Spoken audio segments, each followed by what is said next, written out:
Dimanche 12 février 2023, l'University of Phoenix Stadium, ou State Farm Stadium, a accueilli le Super Bowl LV.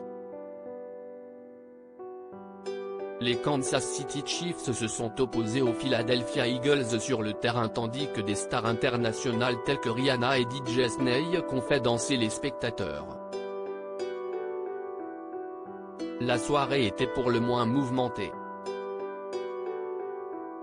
Dimanche 12 février 2023, l'University of Phoenix Stadium, ou State Farm Stadium, a accueilli le Super Bowl LV.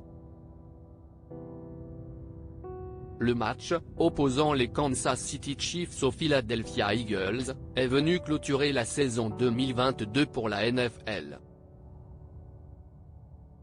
Ce sont les premiers qui ont remporté la victoire pour la troisième fois de leur histoire, 38-35. Pourtant, ce n'est pas leur prestation sur le terrain, ni même la blessure de Patrick Mahomes qui a interpellé les spectateurs. Le show de Rihanna, programmé depuis le 25 septembre 2022 pour la mi-temps du match, a été au centre de toute l'attention. Et pour cause, la chanteuse de 34 ans a profité de ce moment pour annoncer qu'elle attend son second enfant, quelques mois seulement après la naissance de son premier. Rihanna de retour sur scène. Cela faisait 7 ans que Rihanna n'avait plus foulé une scène.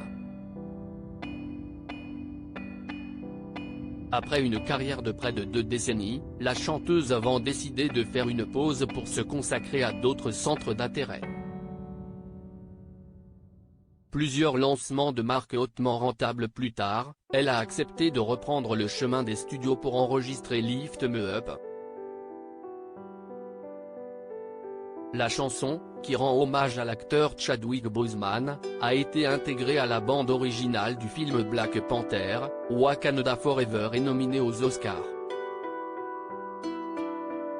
Pour autant, la jeune femme, qui vient d'avoir un bébé avec le rappeur A$AP Rocky, ne semblait pas prête à remonter sur scène.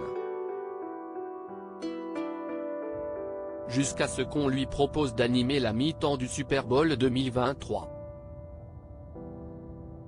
Alors qu'elle boycottait la cérémonie depuis 2019, Rihanna a accepté de se livrer à l'exercice. En amont du match, elle avait déclaré à The Hollywood Reporter qu'elle s'était sentie stressée par la proposition. Je leur ai demandé s'il était sûr. Cela faisait 3 mois que j'avais accouché. Je me suis demandé si je pouvais prendre des décisions aussi importantes sur le moment. J'avais peur de regretter, a-t-elle avoué. Mais la volonté de rendre son fils fier l'a emporté sur le doute. Et si est tout de rouge vêtu que la chanteuse a enflammé la scène et dévoilé son ventre rond.